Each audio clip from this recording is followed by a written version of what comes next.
First of all, can people hear me?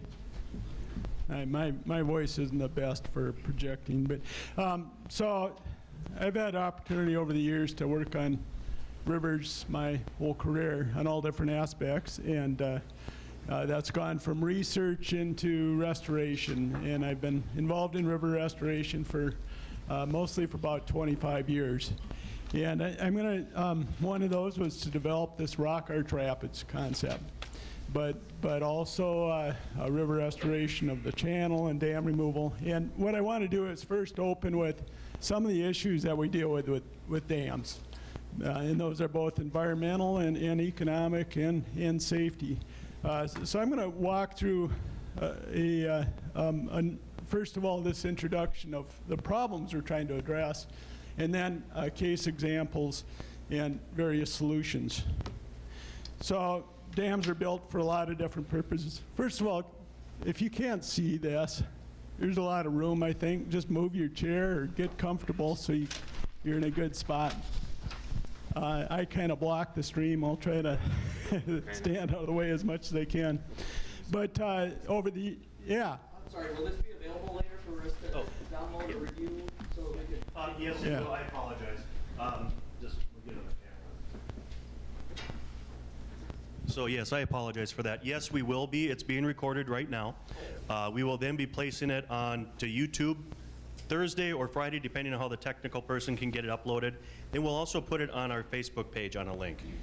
So we'll be happy to share this. We want people to see it and understand what we're talking about.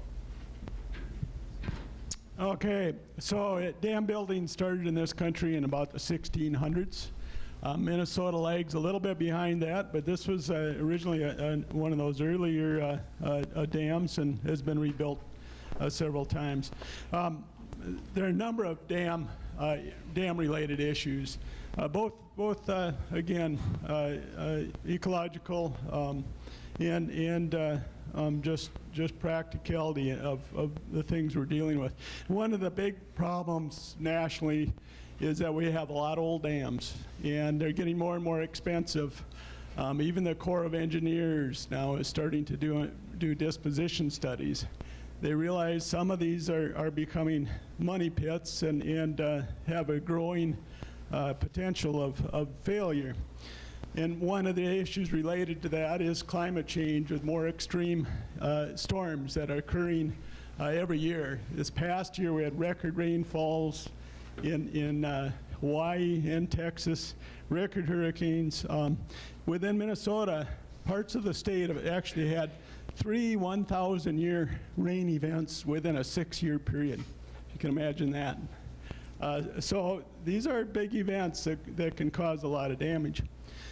And one of the results of that, this is just a small number of the dam failures that I've seen in my career. And every one of these that I've been involved in terms of river restoration and trying to make repairs. One of the things that's notable is these were dams are routinely inspected, and to the best of their ability, they're reviewed for deficiencies. Most of these failures were not deficient dams; they looked fine. So it's notable, and there's actually been publications on this. In fact, why are dams failing below their design capability? Another issue that I've dealt with directly is the issue of hydraulic rollers and undertows associated with low-head dams. This is one we're working on right now at Marsh Lake, and these are 300 dead pelicans caught in a hydraulic roller. This was one of my earliest projects in Fargo-Moorhead, where at least 19 drowning deaths occurred. That's one every 2 years on average. One of the issues in rivers is they carry both water and sediment. And a natural river will reach this kind of equilibrium of stability. So they need a certain amount of power to move sediment, and if we change things, change the slope, change the sediment supply, change the amount of water, we create instability, and I'll show you what I mean. one of the issues with dams is that they create this flat water surface that has low slope. It loses its ability to move sediment. And so the sediment just accumulates in the reservoir over time.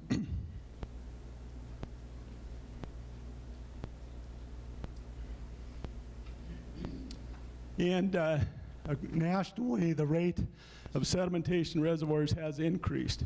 And this is one example. This is a Rapidan Dam on the Blue Earth River. It was originally a 60-foot deep reservoir when it was built in 1910. Currently, you can't paddle a canoe through that reservoir. It's by 91, it had over 12 million yards of sediment accumulation. And that's an annual loading of the reservoir. As I mentioned, there's some things that we do to the land that can increase the sediment supply to these reservoirs, from land use issues and these more extreme climate events. Another reservoir that I worked on, this is one that's built in 1936. You can already see it filling by 1939. By 1982, it was literally plumb full of sediment.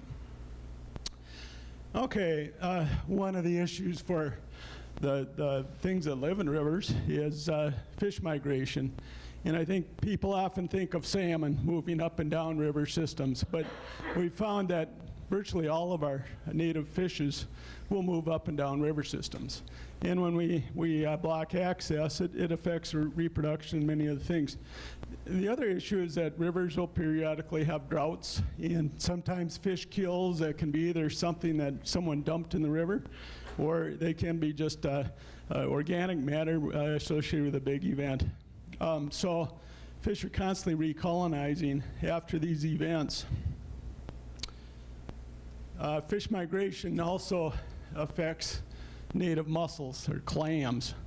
And these are things people don't think a lot about. They aren't real cuddly, but they're pretty cool organisms. They use fish to reproduce. So their larvae attach to the gills of a fish. The fish migrates, and then the clams fall off and form a new mussel bed. And this is one of those mussels. And if you could make a fishing lure like that, I think you'd do pretty well. It actually draws the fish in and then releases its larvae. It doesn't hurt the fish, but that's how they reproduce. And mussels, in turn, have a big effect on water quality. They have incredible ability to filter the water and clarify it, even remove harmful bacteria like fecal coliforms. They've even been shown to remove contaminants like pharmaceuticals from their water.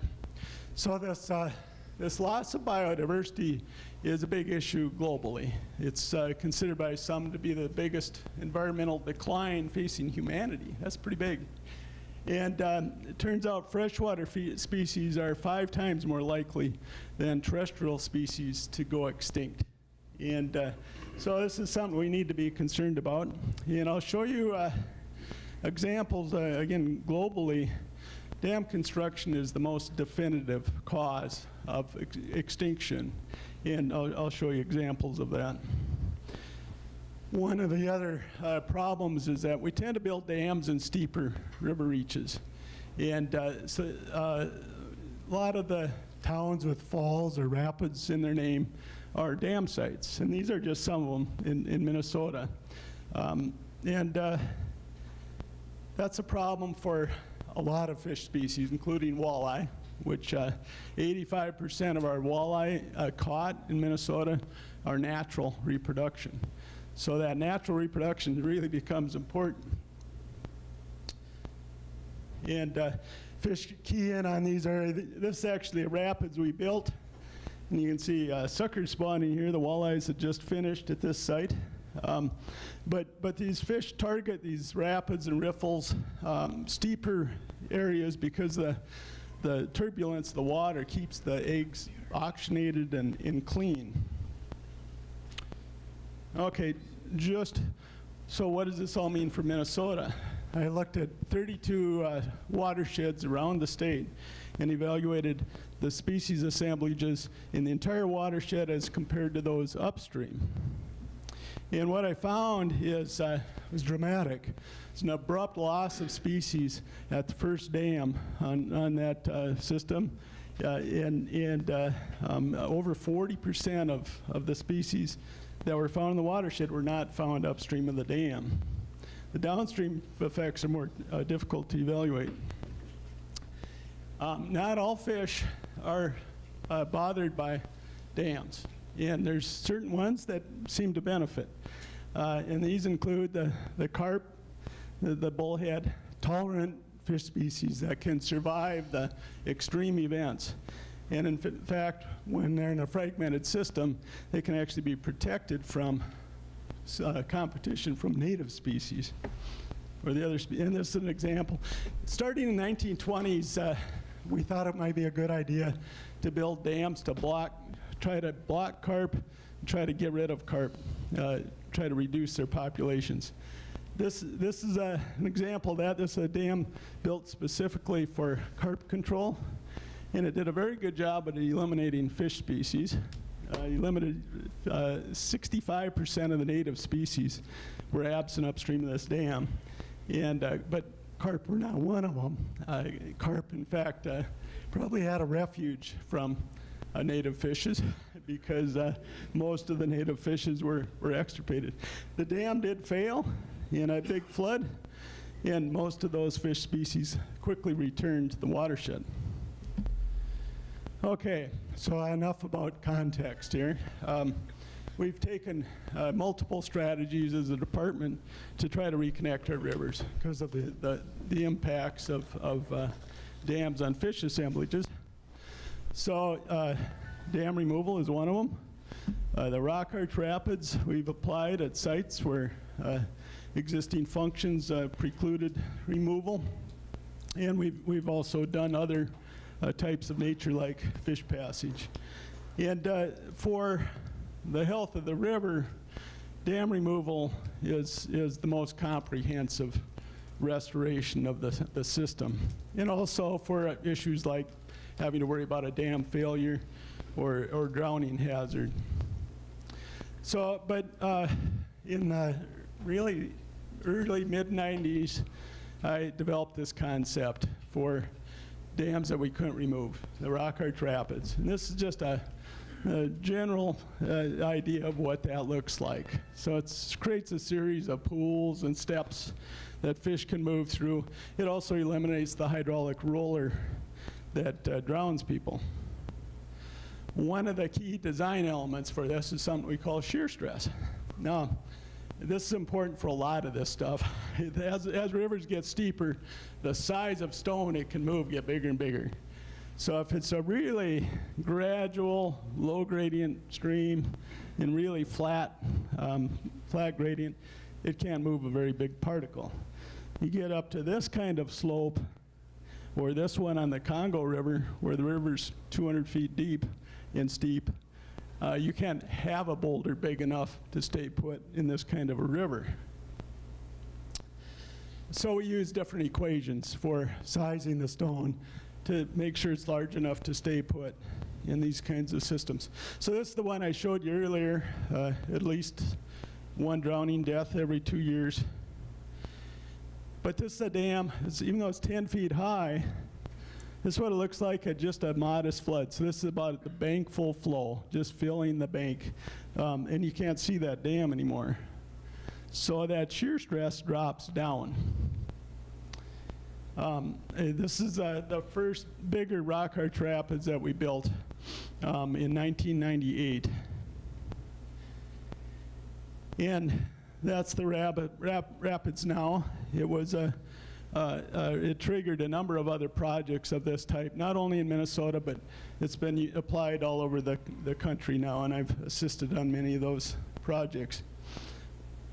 It addressed the drowning hazard, provided fish passage, but again, this is a very, if you know the Red River of the North, it's a very flat area. And this is just a sequence of what that site looks like during the record 2009 flood. So where's the dam? It's somewhere down there. It's actually under about 20 feet of water during that big flood. So there you can see the dam at the low flow. The largest rock arch rapid, or the highest rock arch rapids and rock ramp, to my knowledge, in the world, and I've had an opportunity to teach with workshops on this with Europeans. This is a 13-foot high dam. And it was had severe tailwater erosion problems.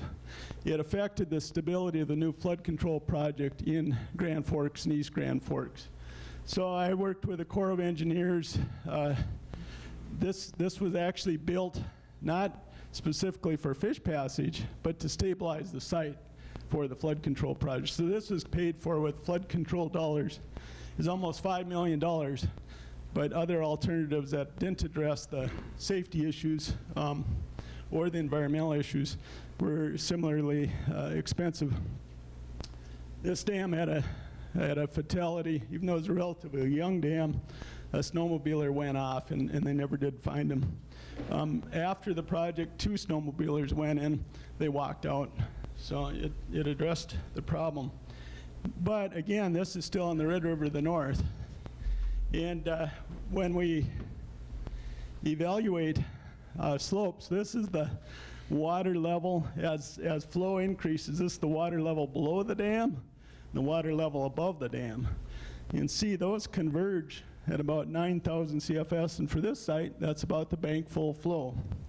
So the shear stress actually peaks at a low flow, and at these record floods, it's really not so bad. So this still required some really large rock to build. And you can see how the rapids at a low flow is fully exposed. You can see that full 13 foot of height. As the flows come out up, eventually you can't really see where that dam is. So this is a big deal in design. You need to establish how that functions and understand what that maximum shear stress is to build these things. Now this is one where we couldn't remove the dam. The Corps said we had some stability issues if we were to remove it. So this also had big tailwater erosion problems, also a number of drowning deaths. Again, now this one, it took a 10-year flood, so that's a pretty big flood to flood it out. So we had to design it to keep use big enough stone and to minimize the shear stress. So we had a variable slope on this rapids. It was built and it addressed a number of problems. I actually, several of us kayaked through the rapids to see what it would be like. And it provided fish passage and addressed the drowning hazard. But this is a river that has huge ice movement. And we can easily do the calculations for shear stress, just the water. But when you get a mass of ice like this moving down a river, and that happens in a lot of them, on a rapids that doesn't flood out, it's more likely to have impacts with the big boulders. And we did see that at this site. This is shortly after construction. And you can see in this second slide, there's some of these boulders that were 5 to 10 tons apiece that were moved by a massive ice flow. So there are limitations for this kind of design. There's also cost limitations. They get more and more expensive as the height of the dam goes up. I want to show you just some examples of dam removal that employ some similar concepts. Sometimes it's straightforward. This is a dam near Granite Falls, about 18 feet tall total, 12 feet above a natural rapids, and also a hugely problematic dam in terms of the fish community. A lot of our rare species, including our largest fish species, didn't occur above this dam. We had a energy company worker that drowned at the site during maintenance. And to repair this dam that had structural issues would have been $5 to $7 million. the power company chose to remove it for a fraction of that cost, and it restored the historic Minnesota Vault Falls that Henry David Thoreau actually wrote about in the 1800s. And very quickly, these native fishes, including the really big ones like paddlefish and sturgeon and flathead catfish, returned the following year. And it created new recreational opportunities for the city of Granite Falls, which was upstream. My wife and I kayaked this shortly after the project was completed, and it's becoming a really popular area both for kayaking, but also just angling in Granite Falls. They're catching much larger and different species than they did historically, including the big paddlefish, but I had a picture of about a 13-pound walleye caught in that area too. Just one other quick one. This is a 20-foot dam on the Kettle River, and this is the natural falls, Big Spring Falls, that was I had boated through the reservoir prior to removal. You could just see the top of this little bedrock outcrop prior to removal. So restored rapids. Now, sometimes we have reservoirs that are plumb full of sediment, and that's the case here in town. We're filling that reservoir with sediments. And this is one on the Red Lake Indian Reservation. It not only was filled with sediment, but the sediment was contaminated with a natural source of arsenic. And the bridge needed to be replaced. So that's kind of similar to what we're dealing with here. 15-foot high dam. This was, so I worked with the DOT and with Red Lake Band of Ojibwe to design a project to stabilize these sediments and remove the dam. First of all, we had to do a detailed survey of the profile. You can see the riverbed here and how it drops. That shows how much sediment's in that reservoir. We looked at the natural river upstream of this site to give an idea what the river should be. And then this is immediately after winter construction, and this is the river channel. That was very soft sediment that you saw in the photo. It's already, we ran heavy machinery on this floodplain afterwards. These are suckers spawning in the rapids we built. So the rapids was built to bring it up to that sediment level, to stabilize those sediments, and really created some nice habitat. They've already got species returning that hadn't been there before. It's actually a trout stream. It's funny, it's named the Mud River because the only muddy spot was in the reservoir. It's actually a very nice gravel bed stream.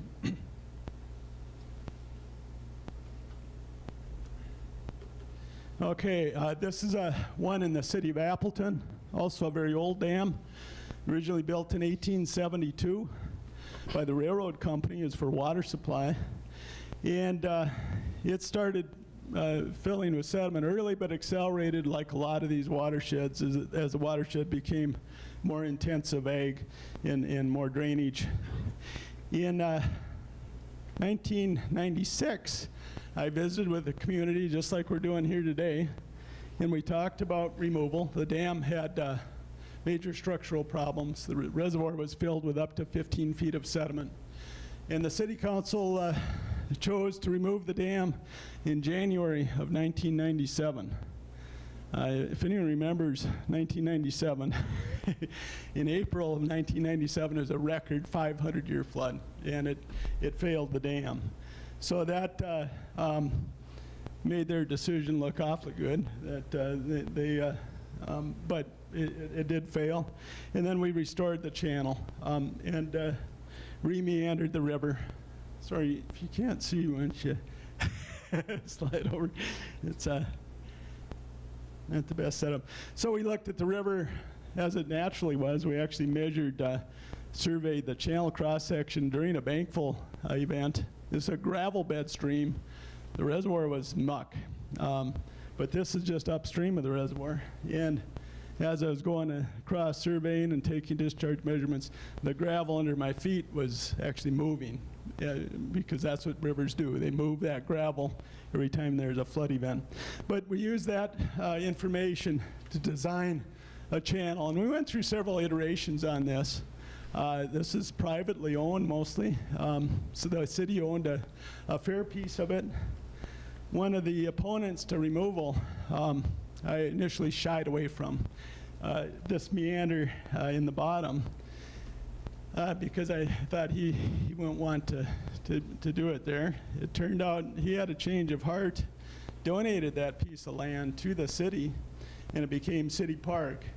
Very cool guy. When we were building the project, he was about 85 years old at the time. Said, you know, I didn't like this, but this looks great. As we were digging the channel, I mean, it didn't look that great to me at that point. And he said, I'm going to go out and buy a kayak. So I thought, more power to you. If I do that when I'm 85, I'll be happy. But these meanders were dug offline, and so we were able to dig them in the dry in this case, and built riffles, built rapids at the dam site, and then did a lot of the work in the winter, bank stabilization, and pieced that together.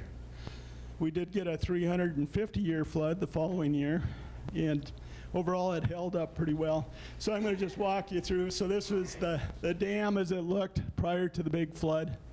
So it was about 16 feet high historically, and that's during the 97 flood.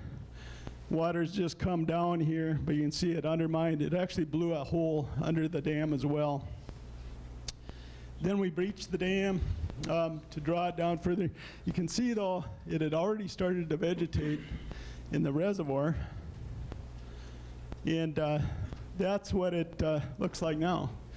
So this was, the restoration was done in 2001, but there are 30-foot trees along these rapids that we built to step that grade up so the sediment would become the new floodplain of the river. And we had most of the fish that were missing return. Shortly after, we also had native mussels that had been extirpated or eliminated upstream of the dam, returned not too long after, clear up to the town of Morris. And again, it created new recreational opportunities. The reservoir was good habitat for carp and bullheads. Post-project, we have kids catching limits of walleyes in the restored channel in pools that are deeper than the reservoir was, and canoe and kayak events through town. One of the questions that came up was, well, what happens to that floodplain? Does it stay mucky and stinky? Like, no, it's actually really fertile soil. It's farmland, basically. And this is what you can barely see the trails. So the city mowed trails, created a frisbee golf course. This is where the water would have been up to 16 feet deep historically, before it filled with sediment. And this is where the trails go along that, and kind of going backwards, but this is what the reservoir had been. So this was all underwater and very mucky. So mucky, I should have shown a picture, but when we breached the dam after it had failed, we buried an excavator in there. It took us 8 hours to get the excavator out, 45 minutes to breach the dam, but we did get the excavator out, thankfully. Finally, I want to show you a similar situation in Orinoco. This is on the Zumbro River.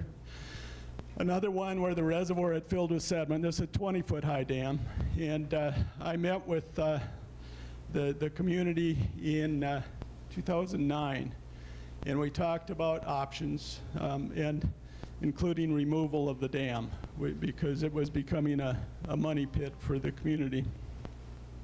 And it was very controversial. In 2010, we got a 500-year flood. 1 year after I met with the community. I had nothing to do with the flood, I promise. But this not only failed the dam, but it failed that kind of, that really neat arch bridge. So the water, what you're seeing this falling photo, is clear up here where it breached and failed the dam. This main artery into the town of Orinoco. These lower photos, you can see the reservoir filled with sediment. Usually when you drove by this, you'd see mud flats. And after the drawdown of the reservoir, you could see that further exposed. So we paddled the river again, surveyed cross sections, developed the geometry of the channel, looked at the bed materials. This is a gravel and even cobble bed river, so pretty coarse natural river bottom, but muck above that. And I put together a conceptual design of what the channel might look like. That was then taken by the engineers and with my help in working towards a final design. And then the dam was removed, rapids were built. So what we did, this is a fairly lengthy rapids, about 6 feet high, where we stepped it up. Did the erosion control, tow-wood and sod mat, we call it, to quickly get the riparian vegetation established. And this is a drone image. This is still under construction. We just completed this project. These are some of the riffles we built. There's 2 branches of river, both very big floods. This is looks like a similar sized river to the Sauk. This flows up to 50,000 CFS. This is me actually paddling through the rapids we built for grade control. But one of the neat things is there's an outfitter right below that rapids, and there's people paddling this thing all the time.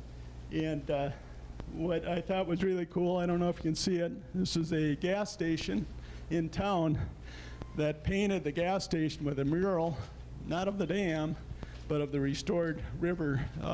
So it was a very popular, a very controversial start, very popular project in the town of Orinoco. The bottom of the river also changed. It wasn't muck anymore. This is just a year after we completed the project. We measured the bed materials of the river. It shifted from silt in the reservoir to sand and gravel bottom, and we're going to continue to track this over time because we've seen this in other projects that are filled with silt, and then the gravel starts to move through and it makes a nice firm bottom channel. So they actually used one of the abutments as an overlook to view over the rapids and have a picnic table there. There's both a portage trail here as well as people that are comfortable paddling through rapids can go through it. If they're not, they can portage around. What I wanted to show here was this is a guy, this is land that used to be reservoir right up to here, these bigger trees. He's mowing clear out here, but he's mowing around the little saplings that are coming in on their own. So he's got little walnut trees coming in there. Had a good conversation with him. So these are fertile materials in these reservoir sediments that make good yards. The riparian zone of the river we want to keep with trees and shrubs so that the river is stable. But he's mowing out away from that. In terms of the fish assemblage, on average, about 2/3 of those missing fish have returned after removal. So that's pretty remarkable change in the fish assemblage. And this is very conservative because we have a lot of species that will still exist upstream, but in very low numbers. And I think Eric has more information on that later in the program. Okay, now just to get back to Melrose. So this is about a 14-foot high dam. If we go clear down to the river bed to the crest. And for a rock arch rapids, that would be the highest in the world. It is considered a significant hazard dam. And it's in fair condition, has a number of issues associated with it. Here you can see some of the broken concrete. So this is in worse condition than most of the dam failures I showed you. That's not to say it will, it's always a concern, especially in this day of more extreme flood events. The reservoir, I found a 1970s Corps of Engineers study that identified the reservoir as 90 acres. I measured the area of the reservoir now. It's less than 64 acres. I think earlier ones showed it 75. And from what I can tell of the bathymetry that has been done in this lower part of the reservoir, it's the sediments are probably up to 12 feet deep. That's just assuming the river profile went from below the dam to above the reservoir. Reservoir is dominated by bullhead. The downstream slope is steep. Now, if you comparatively, compared to the Red River where I showed you those big ones, it's about 30 plus times steeper here, and that is an issue. These are some of the fishes we know are affected by the dam. Smallmouth bass, 3 of the red horse species, a pretty good assemblage of fish that is either completely absent upstream of the dam or in very low numbers. This is just a profile of the Sauk River, and a few years ago, there's an old dam that was partly failed right in St. Cloud that we removed and restored some of those rapids. We have the Cold Spring Dam now that's about 7.5 feet tall, built on natural falls, and then Melrose 14-foot, Sauk Center is 15 foot. So we do have a nice connected piece from the chain of lakes up to Melrose. And the more length of river we have connected, the healthier the fish community tends to be, because there's more resilience in the system, more lakes that are connected to rapids where fish can spawn, and so on. The concern, again, with the close-up of that profile is that this is not a dam that's likely to flood out where the tailwater completely submerges it, meaning you have to do the computations for the worst-case flood. So 100-year flood or 500-year flood, a design flood. And since it is a significant hazard dam, a rapids that would replace the dam would also be viewed as a significant hazard. And it would be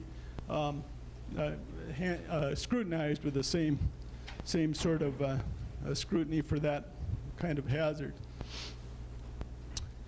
So just downstream, now I think the river has been straightened for a little bit downstream of the dam, but it's a pretty cool stretch of river with rapids and pools. Where we get into this meandering channel where the channel hasn't been altered, that's where we get the really deep pools and the nice habitat. These radii create helical flows that scour deeper pools. The tighter the radius, the deeper they are. They get less stable if they're too tight. But that's the kind of geometry that would be incorporated if a removal was considered. I tried to just overlay the original survey done in the early 1850s over the current, and this may not be rectified exactly, but it gives you an idea that this was a sinuous river historically. Just some of the rapids down, these are ones down towards St. Cloud. But I mentioned some of the techniques. So this is a riffle design that we developed for river restoration, and these tend to make deep pools below them. We have this particular riffle is upstream of my place on a dredged river that we restored. It's a 15-foot deep pool below it. This toewood sod mat technique is that initial bank stabilization. This is a smallmouth bass using that toewood. Here you can see wood ducks that are hanging around. I've seen river otter use these. So it's some nice habitat. The other thing that we try to incorporate in these restoration designs is access, so people can come down and fish and enjoy the site. This is actually a handicapped access that we built on the St. Louis River. We wanted something natural. This is built along tollwood that used to be sheet piling that failed during a 500-year flood that Duluth had in 2012, and other sites where we've incorporated angler access. So just, I think in the decision process as this goes forward, hopefully this is helpful in just giving you some idea of the issues that we deal with on these types of designs and what needs to go into them. As I mentioned, the most comprehensive restoration and the lowest maintenance is removal. The Rock Arch Rapids, especially at this site, pushing that 14 feet, you can design that with big enough rock to be stable for the hydraulics. You also have ice and debris impacts that are unique to these sites that do not tend to flood out during those big floods. So there would be some concerns with going that high here in a river that's likely to be carrying significant amounts of ice and debris. The habitat in the reservoir would not be benefited by Rock Arch Rapids. It continued to have the sedimentation problem. And even if you were to spend the money to dredge that out, these things quickly start depositing those same fine sediments that make that muck bottom. With that, I'll leave you with a quote. Humankind is now woven the web of life. We are but one thread within it. Whatever we do to the web, we do to ourselves. All things are bound together. All things connect. And this really applies to river systems. Well, thank you. Again, I know there's tons of questions that people have. And so what we're doing here this evening, our city council meeting begins at 6:30, where we'll have a little more shorter presentations, not as quite as much detail. But what we're going to do is I have a list of 10 questions that, like we talked about, the Melrose Lake Association, Lake Improvement Association has put together. I've also received a couple other questions from the audience already. So if people do have specific questions that they would like answered this evening, we can pose the questions, and if we don't get it completed tonight, I'll be sure to send out a summary to those people that are interested or post it on our website to try to get answers for you this evening. So what I'll do is I'll have a sign-up sheet over here in regards to your specific questions, if it already hasn't been answered by Luther. And then I'll ask those questions when it's my turn to do the roundtable discussion. So having said that, I think what I'll do is we'll just close this session here, and our council meeting will start in 15 minutes. And just we can go from there. So if you just want to just catch your breath and take a quick break out there, that'd be fine, and make yourself at home.